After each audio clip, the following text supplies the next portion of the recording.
GDS result आसिबो कि नहीं आसिबो कि नहीं आसिबो कि नहीं। हेलो हाय नमस्कार दर्शक बंधु मु विजय आपण मानक स्वागत करुँची आपण YouTube channel Odisha job information को। तो दर्शक बंधु आपण मैंने जानी इंडिया पोस्ट जीडीएस तरफ आपंकर 28,000 प्लस वैकेंसी बाहरी थिला जोटार कि लास्ट डेट एप्लाई थिला आपंकर 16 फेब्रुआरी 2026 एवं एडिट ऑप्शन थिला होजी 29 फेब्रुआरी 2026 एवं ऑफिशियल इनफॉरमेशन अनुसार आपंकर 28 फेब्रुआरी 2026 रे रिजल्ट आसीबार थिला किंतु आज आपंकर 3 मार्च 2026 हो गलानी आपंकर रिजल्ट आसी नहीं। तो आज संध्या सुधा आपण प्रश्न उठुचे आज संध्या सुधा जीडीएस रिजल्ट आसीबो ना नहीं आज वीडियो आम डिस्कसन करूँ। ता सहित आपण मैंने प्रश्न पचार केबे आसीबो कहीं आसुनी से विषय में आम आज डिस्कसन करूँ। ता सहित केबे बाहरिबो तो संभावना बहुत रही से विषय में डिस्कसन करने सहित आउ आपण मन सब प्रश्न जीडीएस हेले आमे केमिति जानिबु से विषय में कहीदेवी और मोर केमिति सिलेक्शन होता केमिति मेसेज जीवो से विषय में आज वीडियो मु डिस्कसन करी एवं ता सहित जीडीएस फास्ट मेरिट लिस्ट है सेकेंड मेरिट लिस्ट केबे आसीबो से कथा भी पचारुछंती केतरा मेरिट लिस्ट बाहर से विषय में आज वीडियो आम डिस्कसन करूँ। तो चलतु बेसी डेरी न करी वीडियोटी को आरंभ करें। फर्स्ट ऑफ ऑल आपण मानकर मन सब प्रश्न जी जीडीएस रिजल्ट कहीं आसुनी आपण मैंने जानी 28 फेब्रुआरी 2026 आसबार था जोटा कि आपण मानकर शनिवार बा सैटरडे थिला। तो ठीक अच्छे सैटरडे आसलानी संडे हूँ 1 मार्च 2026 संडे भी आसलानी से भी हॉलीडे थिला आपणकर सैटरडे भी हॉलीडे आपणकर जो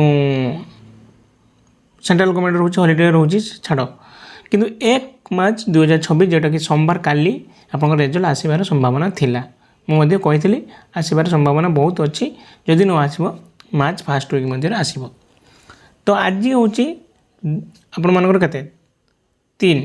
3 मार्च 2026 आज संध्या सुधा रिजल्ट आसब कि नहीं। हाँ आज संध्या सुधा रिजल्ट आसबार संभावना रोचे कहीं ऑफिशियल इनफॉरमेशन एत पर्यंत कौन आसी ना कि भी आसी ना जोटा कि आसला 28 फेब्रुआरी 2026 रे आसबार थिला एनी मोमेंट रे आपनकर रिजल्ट आसबार संभावना रोचे। तो आज आसब कि नहीं से कथा आम कहीपर ठीक से कहीपर तथापि संभावना रही आज आसबार चांस अच्छी जदि भी आसला मु आम व्हाट्सएप चैनल लिंक दे देछि आप व्हाट्सएप चैनल में जॉइन हो मुझे भी आसो आपण को पीडीएफ देदेवी और आपण मैंने देखिपारे। ता सहित आपण मान यूट्यूब चैनल को लाइक और सब्सक्राइब कर रखु जिते आसो मैं आम चैनल में वीडियो अपलोड करदेवी आपण मैंने देखने और केमिति कौन देखिए से विषय में वीडियो बनईदेवी। ता सहित आपण मानकर मन प्रश्न उठुची जे केमिति देखिए फर्स्ट हूँ आपने जानते gds.government.in को जी gds.government.in को गलापर एमती गोटे शो कर यहाँ हूँ प्रिवियस माने पुराना पेज किंतु ये देखा देखो 2026 एनगेजमेंट एप्लिकेशन सबमिशन ये आसी क्लिक हियर ऊपर क्लिक कले आपण मानक नुआ वेबसाइट खोल नुआ वेबसाइट खोल यहाँ हूँ ए वर्षर वेबसाइट और यही आपण मानकर रिजल्ट शो कर संभावना बहुत रही है रिजल्ट शो कर सहित ये पीडीएफ टी शो कर देखूँ एमतीका पीडीएफ टी शो कर आग वर्ष एमती पीडीएफ शो करथिला। मोर देह खराब सत्वे भी मुझे आपको वीडियो बनाऊँगी कारण आपण जाना निहाती दरकार। ता सहित आपण प्रश्न उठुचे आपण मैंने केमिति जानवे आपण मैंने जानी मोर जमी होता देखो मोर सिलेक्शन जो होता मोर यार हूँ स्क्रीन रेकर्ड पठे दूसरी आपण मैंने देखी ने ये देखूँ। फर्स्ट अफ ऑल आपण मानकर मोबाइल नंबर और Gmail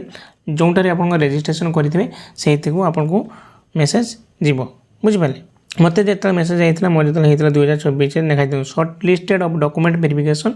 GDS online enrolment special day May 2023। तो आपण मानकर यहाँ 2026 होगी आसो यही मेसेज टी आसो बुझिपारे। आपंकर जीमेल आईडी और कौन कि आपंकर मोबाइल नंबर जो थे आप रेजिस्ट्रेशन करते केते दिन समय लगे आपको 10 दिन टाइम दिया 10 दिन मध्य आप वेरिफिकेशन करेंगे। ये देखो ये रेजिस्ट्रेशन नंबर एतिक provisional shortlist for engagement GDS online special drive जाते यू आर रिक्वेस्टेड ये मेसेजटी आसो और तले कौन कौन डॉक्यूमेंट दरकार से भी आपको मेसेज आसो मोर थी ओरिजिनल मार्कशीट ओरिजिनल कम्युनिटी पास कास्ट सर्टिफिकेट आपण भी दरकार पीडब्ल्यूडी सर्टिफिकेट जो मन पीडब्ल्यूडी से पीडब्ल्यूडी सर्टिफिकेट काटे original date of birth certificate और मेडिकल फिटनेस सर्टिफिकेट जेटा आपण प्राइमरी हेल्थ सेंटर आपण मैंने पाइबे आप जो मन हम से काटने कारण 10 दिन टाइम थी कौन से वरीड हबार ना तापर 10 दिन टाइम मध्य जे मैंने भी करेंगे से एमती मेसेज जीव मुझे जेहेतु 10 दिन मध्य आउ 5 दिन एक्सट्रा टाइम मत मिलता this is the final reminded of the document verification GDS online मैंने एमती आपको मेसेज जीव बुझे जो मैंने करेंगे 10 दिन मध्य तो टोटाल केते फास्ट मेरिट लिस्ट बाहरला और डॉक्यूमेंट वेरिफिकेशन कंप्लीट होगा समय आपको केते दिन दिगला टोटाल 15 दिन टाइम दिगला तो 15 दिन पर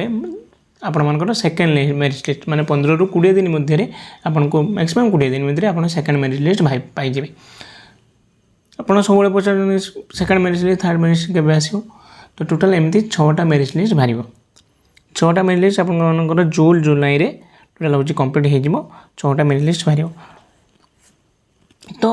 संभावना होची आपंकर देखो 5 फास्ट वीक सुधा आप रिजल्ट एनी मोमेंट मैंने वेबसाइट रे शो करने पाइबे आपने देखिपारे जदि भी देखिपारे मुझे व्हाट्सएप चैनल कमेंट दे दीजिए लिंक पिन कर दीजिए कि डिस्क्रिप्शन दे दीजिए आप जाकि जॉइन हो पारे मुझे आपको अपडेट देदेवी आपने यथाशीघ्र आसी आपने जे जार रजिस्ट्रेशन नंबर देखिए आपने पीडीएफ पठेदेवी आपने देखने जे जार डिस्ट्रिक्ट केते कौन कटअप जाइए से अनुसार आपने शो करदे और हाँ आपने जब फॉर्म पकईं आपंकर केते मार्क अच्छी आपने कमेंट करूँ मुझे जनईदेवी आपंकर हबार चान्स अच्छी कि ना बुझे कौन डिस्ट्रिक्ट पकई केते मार्क रखी कमेंट करूँ आपको जनईदेवी आप चान्स अच्छे कि ना किंतु मोस्ट प्रोबेबली आपंकर फास्ट वीक सुधा आप रिजल्ट आसो एवं आम डॉक्यूमेंट कौन दरकार मुझे मेसेज रे आपको से पठेबे डॉक्यूमेंट कौन दरकार तथापि आपने जोगाड़ करेंगे फास्ट हूँ आधार कार्ड नहीं पान कार्ड नहीं 10th मार्कशीट नहीं ओरिजिनल मार्कशीट और तार आप सर्टिफिकेट नहीं सहित हूँ आपंकर फिटनेस सर्टिफिकेट जो मेडिकल सर्टिफिकेट नहीं सहित हूँ कास्ट सर्टिफिकेट मैंडेटरी जो मैंने एसटी एससी ओबीसी ईडब्ल्यूएस से कास्ट सर्टिफिकेट दरकार और वैलिड कार्ड सर्टिफिकेट दरकार ईडब्ल्यूएस मानकर 1 ईयर वैलिड थी दरकार माने फॉर्म एप्लाई समय जमी वैलिड थी दरकार बुझिपारे सहित आपंकर जहाँ भी मेसेज रे जहाँ भी डॉक्यूमेंट थी दरकार से गुड़ा आपने देवे तो आज वीडियो आम ये डिस्कसन कलु जे केमी आज रिजल्ट केवे सुधा आसो एवं आसला मात्रे आपको केमी कौन मेसेज जाऊँगी से विषय डिस्कसन कलु तो जितेबाला भी रिजल्ट आसो मुझ चैनल माध्यम अपलोड करदेवी कि व्हाट्सएप चैनल जॉइन जातु मुझे जनईदेवी अपडेट आसला मात्रे तेणु आज वीडियो जब भल लगी प्लीज लाइक शेयर सब्सक्राइब करूँ एवं आगो को अपडेट जानते बेल आइकन टी आप दबाई दिंतु जहाँफल आपको नोटिफिकेशन पड़ाई तो आज वीडियो को आम ये एंड कर सांगसाथी मानक शेयर कर दिंतु तो वीडियो भल लगी प्लीज लाइक शेयर सब्सक्राइब करेंगे और किसी भी मन डाउट रही है कमेंट बॉक्स में कमेंट करेंगे मुझे आपको कमेंटर रिप्लाई देवी एसत आज वीडियो को आम ये एंड कर पुणी देखा नेक्स्ट वीडियो पुणी नुआ अपडेट सहित धन्यवाद।